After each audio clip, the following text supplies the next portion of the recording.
Welcome back to the Sports News Analysis YouTube page. Along with previewing and recapping games, I also like to give my opinion and analysis of some of the hot topics in sports. Week 14 is almost in the books in the NFL, and one of the constant dramas that we see in the NFL is the Jets quarterback situation. For those of you who may not be completely familiar, last week the Jets in Week 13 defeated the Cardinals 7-6. It took Greg McElroy coming in relief of Mark Sanchez to lead them on their only touchdown drive of that game. Now fast forward to Week 14 yesterday in Jacksonville. The Jets named Sanchez the starter, which is not where my problem lies. If you look kind of beyond the situation, the Jets owe Sanchez $8.5 million of guaranteed money for next year. So Sanchez is going to be on the roster next year, and Sanchez is likely going to be the starter at the beginning of the year next year. When you owe someone a guaranteed $8.5 million in football, it's not like baseball where you can pay them to go away. If they were to cut Sanchez or make Sanchez the backup, you would have an $11 or $12 million cap hit for nothing. So they have to at least give Sanchez a second chance here. I get that. What I don't get is the decision by Rex Ryan or whoever in the organization made the decision to not even dress Greg McElroy. So you have a situation now where you have Sanchez, who has struggled, to put it mildly, this season, and now as the only other backup dressed behind him, you have Tim Tebow. Normally, I wouldn't have a problem with this, except Tebow is coming off of broken ribs.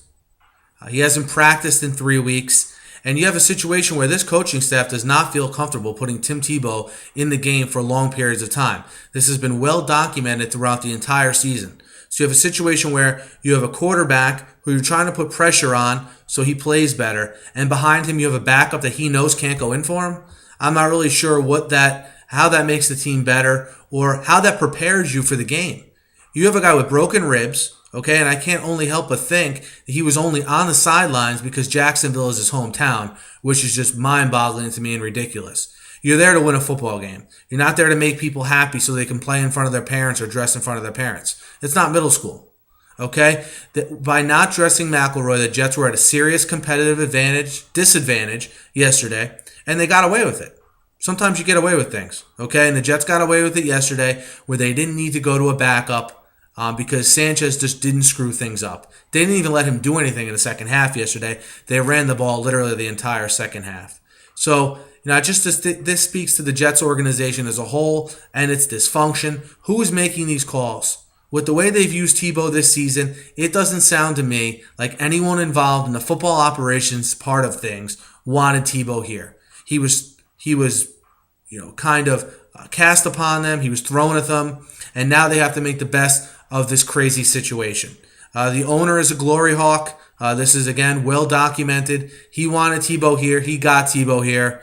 And I think the Jets, and unfortunately the Jet fans, are reaping the repercussions of that. Rex Ryan comes out in a press conference and says they didn't dress McElroy because of an injury to Joe McKnight, and he went on this whole big explanation as to why.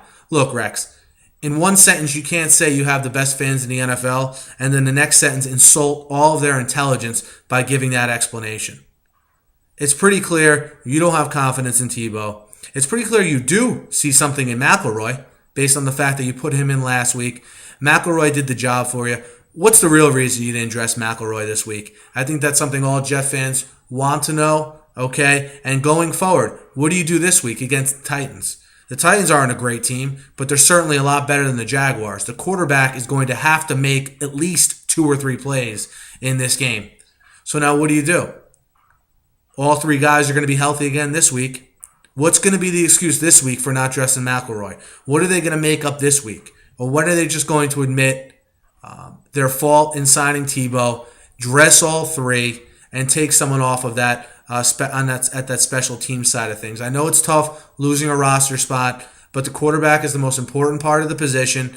Why wouldn't you have your second best quarterback dressing for the game and available to use? It's absolutely ridiculous. I'm not saying Tebow's a bad player. I'm certainly not saying Tebow's a bad guy. But the organization obviously has no trust in him whatsoever. So why not have a guy backing Sanchez up that can do the job if he doesn't?